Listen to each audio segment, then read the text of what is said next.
Hi everyone, I'm glad to share that my first book, LangChain in Your Pocket, Beginner's Guide to Building Generative AI Applications Using LLMs, is available now on Amazon, and you can check the link in the description below.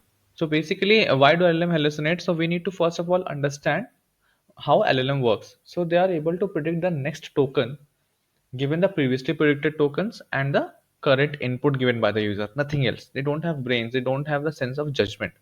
So when some fact is not available with them, like for example, if right now you go to chat gpt and ask who win the 2023 cricket world cup, the latest one that happened in November, in which India lost. So chat gpt might not have that answer because it is not trained on that data yet, it is not that updated. So in that case, what will happen, the probability of other closer events or words may become higher.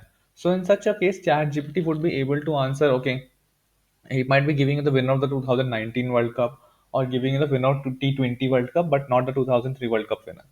Right. So you need to understand that when LM hallucinate, it doesn't give you very offbeat answer like the President of India is Salman Khan.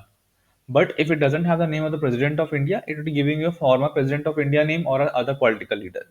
This is because given the input and the predicted token till now, the probability of semantically similar entities increases. Right.